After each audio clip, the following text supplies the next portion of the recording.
పితా పుత్ర పవిత్రాత్మ నామమున ఆమేన్. క్రీస్తునాథుని యందు మిక్కిలి ప్రేమగల ప్రియమైన సహోదరి సహోదరులారా, ఈరోజు మనము పాస్కా 5వ ఆదివారంలోనికి ప్రవేశించి ఉన్నాం. ఈనాటి ముఖ్యాంశం క్రీస్తే మార్గం, క్రీస్తే సత్యం, క్రీస్తే జీవం. ప్రియ సహోదరి సహోదరులారా, ఈనాటి దివ్య పట్టణాలని మనము పరిశీలించి చూసినట్లయితే, మొదటి పట్టణము అపోస్తుల కార్యములు 6వ అధ్యాయము 1వ వచనం నుండి 7వ వచనం వరకును, రెండవ పట్టణాన్ని పునీత పేతురు గారు రాసిన మొదటి లేఖ 2వ అధ్యాయము 4 నుండి 9 వచనాలని, పవిత్ర సువిశేష భాగాన్ని యోహాను శుభవార్త 14వ అధ్యాయము 1 నుండి 12 వచనాలని మనం ధ్యానిస్తూ ఉన్నాం. క్రీస్తే మార్గం, సత్యం, జీవం. ప్రియ సహోదరి సహోదరులారా, ఉత్థాన క్రీస్తు విశ్వాసకి, సంఘానికి తండ్రిని చేర్చేటువంటి ఒక గొప్ప మార్గం. క్రీస్తుని తెలుసుకున్నటువంటి విశ్వాసి సంఘము గొప్ప బాధ్యతను కలిగి ఉన్నారు. క్రీస్తుని దరికి ఇతరులు చేర్చడానికి రక్షణదారులుగా రూపొందించాలి. ఆత్మశక్తి మనకు ఇవ్వబడింది. వ్యక్తిగతంగా, సమిష్టిగా మన జీవన శైలులు క్రీస్తుకు దారులు కావాలి. పరిశుద్ధ గ్రంథ పట్టణాలను ఈ పిలుపులో ధ్యానిస్తూ ఉన్నాం. మొదటి పట్టణంలో అపోస్తుల కార్యములు 6వ అధ్యాయము 1-7 వచనాలలో విశ్వాస సంఘ కాలాన్ని, ఆత్మ సహకారంతో సాగిన పరిచయను, దాని యొక్క అభివృద్ధిని వివరిస్తూ ఉన్నది. ఈ మొదటి పట్టణంలో 2వ అధ్యాయము 1 నుండి 5 వచనాలు, 42వ వచనంలో కూడా యెరూషలేమునందు సంఘ వృద్ధి, అక్కడ జరిగినటువంటి పరిచర్యలు వివరించబడ్డాయి. ఇశ్రాయేలు జనాన్ని ఆహ్వానించిన పిదప ఆదిమ సంఘ జీవన శైలిని, వారి యొక్క పరీక్షలు, శోధనలు ఇక్కడ ప్రస్తావించబడుతూ ఉన్నాయి. ప్రియ సహోదరి సహోదరులారా, యెరూషలేమును ప్రభావితం చేసిన సువార్త యెరూషలేము భౌగోళిక పరిధిని దాటి బయటకు ప్రపంచ అంచుల వరకు చేరుతూ ఉన్నది. ఇందులో భాగంగా ఆనాడు 7 డీకన్లను సేవకు నియమితులయ్యారు. వారి నియామకానికి కారణం ఏమిటి అంటే, సంఘంలో ఉన్న పొరపచ్చలు, చిన్న చిన్న ఘర్షణలని అపోస్తల కార్యములు 2వ అధ్యాయము 42-47 వచనాల్లో మనం చదువుతున్నాం. అదే విధముగా 4వ అధ్యాయము 32-35 వచనాలలో కూడా ఆదర్శప్రాయమైన ఆదిమ సంఘ జీవన శైలి వర్ణించబడుతూ ఉన్నది. సంఘ సభ్యులు సహోదరులుగా మెలగాలి. వారి వస్తువులను ఒకరితో ఒకరు పంచుకున్నారు. వారిలో అవసరంలో ఉన్నవారు ఎవరూ లేరు. కానీ సంఘ వృద్ధి చెంది సంఖ్యాబలం పెరుగుతున్నందున ఆహార పంపిణీ విషయంలో గ్రీకు మాట్లాడే వారికి హీబ్రూ మాట్లాడే సభ్యుల మధ్య విభేదాలు, తగాదాలు తలెత్తాయి. వీటిని పరిష్కరించడానికి వారి మధ్య విజ్ఞానము, ఆత్మ నిండుదల కలిగిన 7 సభ్యులను ఎంపిక చేసుకుని వారికి సహాయ క్రియల పరిచర్యను అప్పగిచ్చి తమ సమయాన్ని ప్రార్థన యందు, ప్రసంగించడం యందు వినియోగించారని అపోస్తులు ప్రతిపాదించారు. ప్రియ సహోదరి సహోదరులారా, ఈ 7 సభ్యులను సంఘం ఎన్నుకొని అపోస్తుల ముందు ఉంచగా, వారు చేతులు శిరములపై ఉంచి ప్రార్థించి వారిని అభిషేకించారని ఈనాటి పట్టణంలో మనం చదువుతూ ఉన్నాం. ఆ విధంగా 7 సహాయకులు నియమించబడ్డారు. వారిలో స్టిఫాను ఒకరు. ప్రభువును పోలిన జీవన శైలితో అందరినీ ఆకర్షించి హింసల పాలయ్యాడు.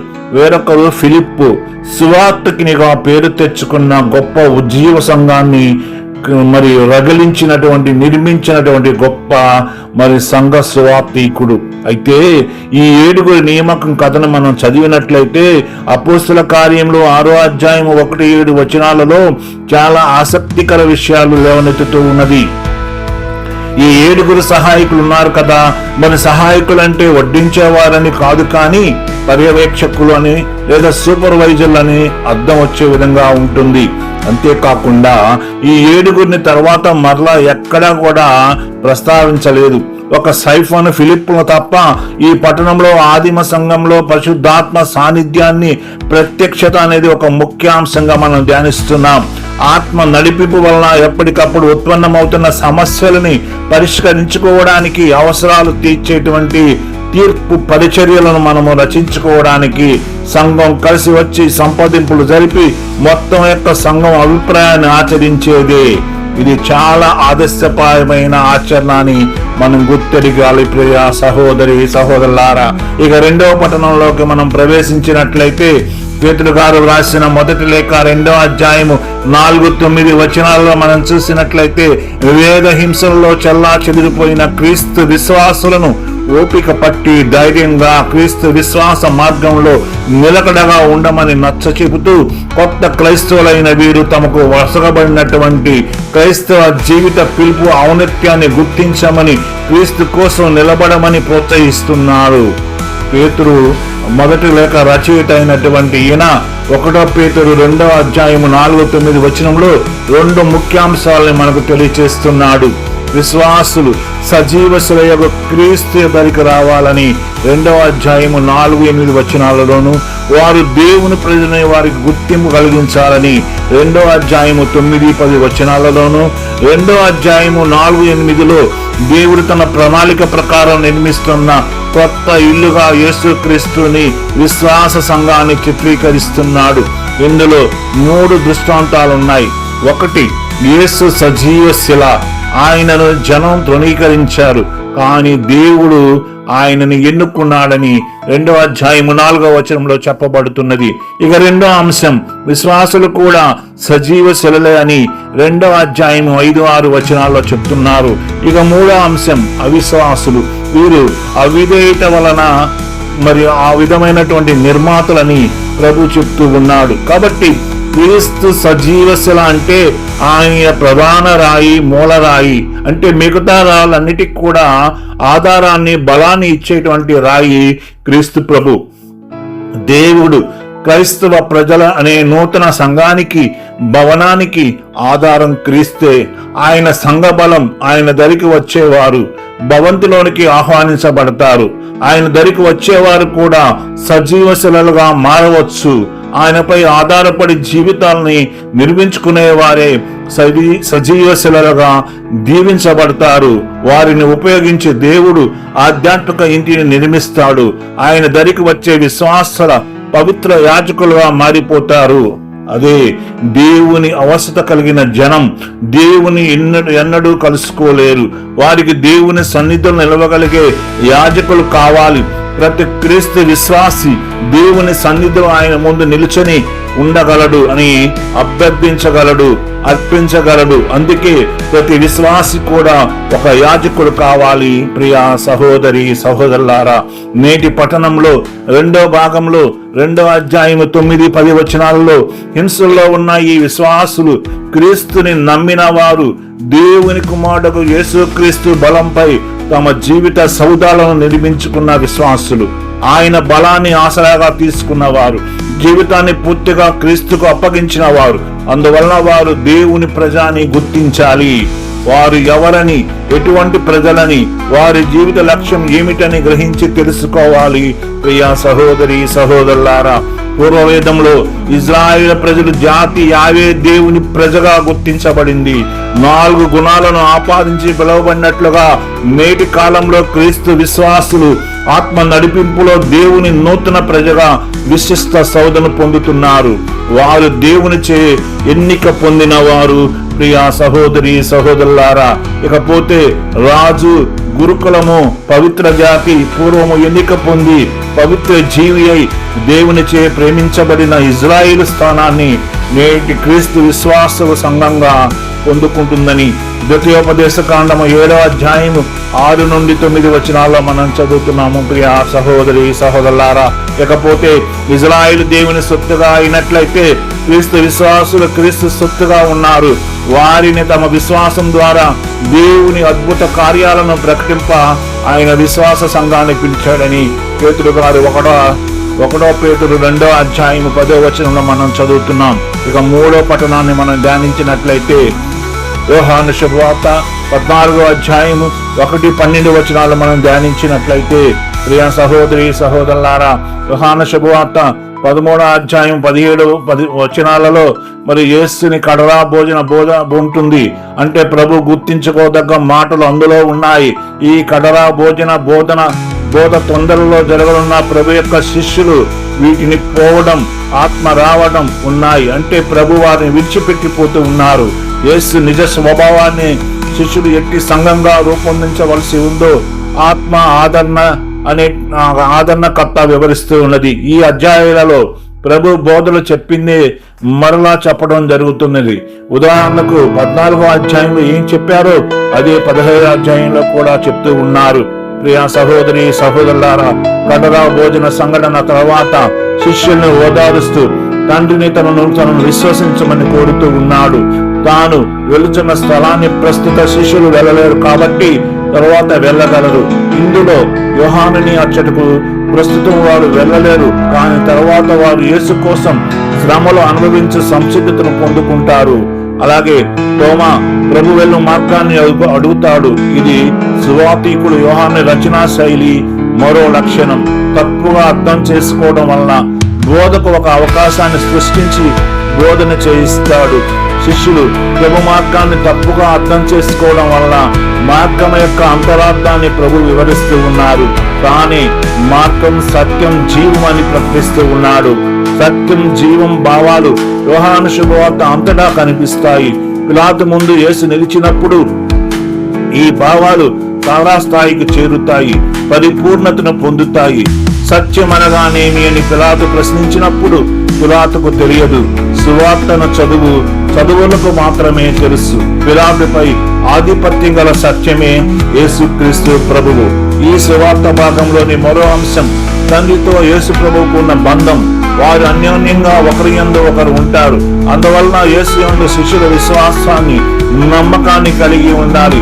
యేసు తండ్రి దగ్గరకు పోవడం వల్ల శిష్య సంఘం మరింత బలపడుతుంది, శక్తివంతమవుతుంది. ఆత్మ ఆదరణకర్త దిగి వస్తుంది. ఆత్మ శిష్య సంఘంలో యేసుని సాన్నిధ్యం కొనసాగింపు, యేసు ఆదర్శాన్ని అనుసరిస్తూ ఆత్మశక్తితో గొప్ప కార్యాలు, విశ్వాస క్రియలు, ప్రేమ క్రియలు మనము చేయాలి. ప్రియ సహోదరి సహోదరులారా, ఇకపోతే బారసాల పోలికలను మరి వెలకడం మనకు అలవాటు. మరి రత్నం అనే ఇంట్లో పుట్టిన ఒక అమ్మాయిని ఉయ్యాల్లో వేయడం సంబరానికి మరి ఆత్మీయులు, బంధువులు, చుట్టాలు అందరూ వచ్చారు.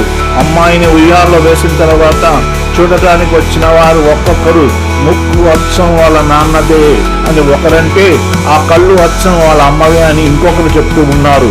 అంటే ఆ ముఖం వాళ్ళ తాతయ్యదే అని వేరొకరు చెప్తే కుటుంబ పూర్వీకులను తలంచుకుంటూ ఉన్నారు. కుటుంబ తరాలను గుర్తు తెచ్చుకుంటూ ఉన్నారు. శిశువులలో కుటుంబీకుల పోలికలు మనం చూస్తున్నాం. పోలికలు చూడడం మనకు అలవాటు. అదే విధముగా మానవులంగా దేవుని పోలికలను, లక్షణాలను కూడా మనం వెతుక్కోవాలి. దేవుడు ఎలా ఉంటాడో అని అనుకుంటాం. మన సృజనను, ఊహను ఉపయోగించి దేవుని రూపాన్ని, ముఖాన్ని ఊహించుకుంటాం. మనం మంచి తాతయ్యలా ఉంటాడని మనలో కొందరు ఊహించుకుంటే మరికొంతమంది రూపాతీత శక్తిగా తేజంగా ఊహించుకుంటారు. చాలాసార్లు మన మానసిక పరిస్థితికి అనుగుణంగా ఊహించుకుంటాం. ఇవన్నీ సమర్థనీయమైనవి కాకపోవచ్చును, కానీ మనం స్వేచ్ఛగా ఊహించుకుంటాం. మనలో దేవునిపై ఉన్న ఆసక్తి ఎంత గొప్పదో, ఎంత తీవ్రమైనదో దీనికి అర్థం పడుతూ ఉన్నది. ప్రియ సహోదరి సహోదరులారా, నేటి సువార్తలో ఫిలిప్ అనే అపోస్తలుడు చాలా ఆసక్తితో మాకు తండ్రిని చూపండి అని యేసు ప్రభుని కోరుతూ ఉన్నాడు. దేవుని ప్రతిబింబించు అర్థంగా తనను తాను యేసు పరిచయం చేసుకుంటూ ఉన్నాడు. నన్ను చూచువాడు నా తండ్రిని చూచుచున్నాడు, నేను తండ్రి యందును తండ్రి నా యందును ఉన్నామని యేసు దేవుని యొక్క స్వకత ఆవిష్కరణ చేసుకుంటూ ఉన్నారు. యేసులో దేవుడు తనను తాను రూపుదిద్దుకున్నాడు. ఆయనే తండ్రి. తండ్రిని చూడడం అంటే యేసుని చూడడమే, క్రీస్తుని చూడడమే అని, అది తండ్రిని చూసినట్లవుతుందని. తండ్రి పోలికే క్రీస్తు. అందుకే నేనే మార్గం, సత్యం, జీవం అని క్రీస్తు ప్రభు మనకు తెలియచేస్తున్నాడు. తండ్రి దగ్గరికి మార్గము క్రీస్తు ప్రభువే. ఇది చాలా అసాధారణ ప్రకటన. ఈ గొప్ప ప్రకటన చేయడానికి ఆయనలో ఉన్నటువంటి తాహతు, ఆయన అబ్బా అనే అటువంటి అనుభవం. ప్రియ సహోదరి సహోదరులారా, అత్యంత సన్నిహితంగా దేవునితో క్రీస్తు ప్రభు మెలుగుతూ ఉన్నారు. చారిత్రక యేసు ప్రార్థనలో వ్యక్తిగతంగా ముచ్చట్లలో నమ్మకాన్ని, పరస్పరంగా బాగా తెలిసి ఉండే గుణాన్ని ప్రదర్శిస్తున్నారు. చంటి బిడ్డ వాలకాన్ని కలిగి తండ్రితో బంధాన్ని పెంచుకుంటున్నాడు. తండ్రిని ఆప్యాయంగా అబ్బా అని పిలుస్తూ ఉన్నాడు. తనను ఒక చంటి బిడ్డగా చేసుకుని తండ్రి మాటకు, పనికి, పిలుపుకు అనంత గౌరవాన్ని ప్రభు ఇస్తూ ఉన్నారు. ప్రియ సహోదరి సహోదరులారా, విధేయతను మరణం వరకు విధేయత చూపించాడు. తండ్రి విశాల గుణాన్ని, పెద్ద మనస్సుని, బుద్ధిని, హృదయాన్ని, ప్రేమ, కరుణ అనే ప్రవర్తన ద్వారా ఆయన్ని అనుసరిస్తూ ఉన్నాడు. తన ప్రాథమిక అబ్బానుభవం వలన ఎన్నడూ లేని విధముగా కొత్తగా తన పట్ల తనకున్న అవగాహనను ఇతరుల పట్ల ఉన్న అవగాహనగా పెంపొందించుకుంటున్నాడు. క్రొత్త దృష్టిని, క్రొత్త దృక్పథాన్ని పొందుకుంటూ ఉన్నాడు. ఈ అనుభవాన్ని ప్రాబల్యం వలన తండ్రికి హత్తుకుపోతూ ఉన్నాడు.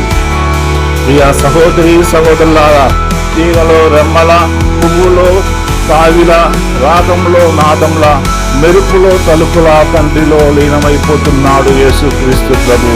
మమేకమైపోతూ ఉన్నాడు. నిత్య బంధంలో తండ్రిలో మునిగిపోతూ ఉన్నాడు. తన దివ్య అనుభవంలో కలిగిన కలు విప్పును కర్ణగా జీవిస్తున్నాడు మన క్రీస్తు ప్రభువు. కర్ణను మాటల్లో బతికిస్తున్నాడు. కర్ణను మాటల్లో బతికించడమే కాదు, తన అనుభవం ద్వారా తండ్రికి ప్రతిరూపంగా మనకు కనపడుతూ ఉన్నాడు.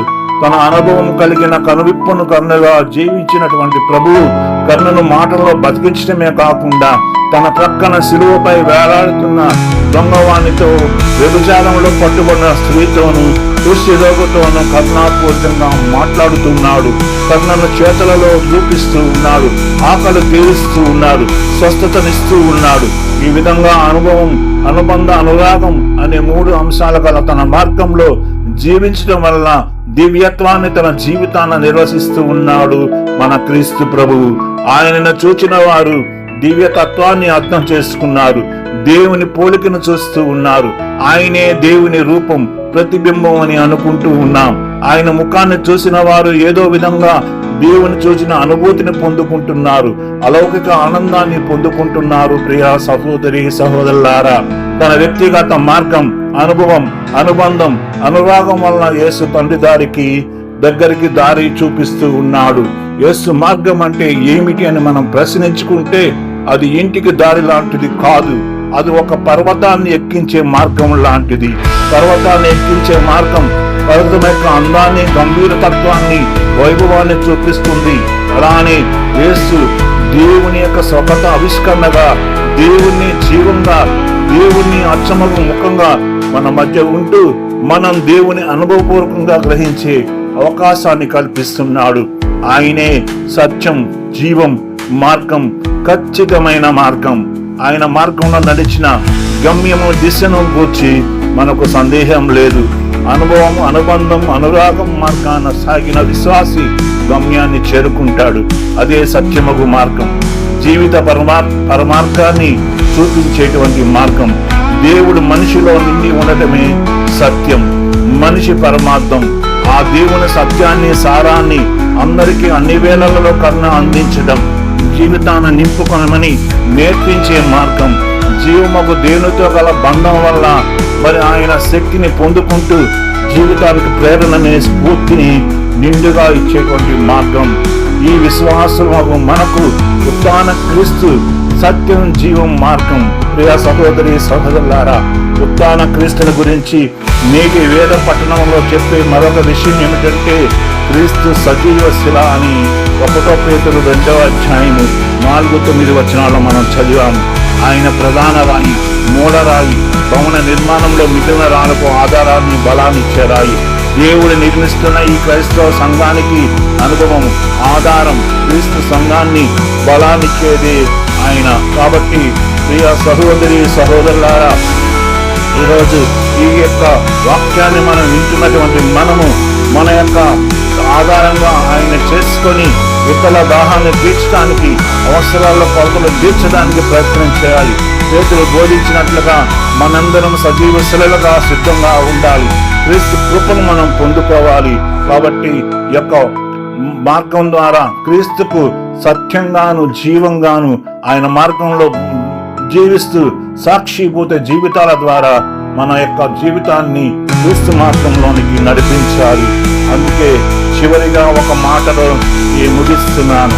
యోహాను శుభవార్త 14వ అధ్యాయం 6వ వచనంలో చెప్పినట్లుగా నేనే మార్గం, సత్యం, జీవమును, నా మూలము తప్ప ఎవడను తండ్రి యొద్దకు రాలేదని పలికిన వాక్యాన్ని అంతటా పాటిస్తూ ఆయన యొక్క నామాన్ని నీవే నాకు దారిగా రమ్మని ఓ దేవాని మనం ప్రార్థించుకోవాలి. ఈ వాక్య పరిచర్య ద్వారా మనందరము పితా, పుత్ర, పవిత్రాత్మ నామమున దేవుని సన్నిధికి మార్గాన్ని సుగమం చేసుకోవాలని, మనందరినీ ఆ యేసుక్రీస్తు ప్రభు తన మార్గంలో నడిపించాలని పితా, పుత్ర, పవిత్రాత్మ నామమున ఆమేన్, ఆమేన్, ఆమేన్.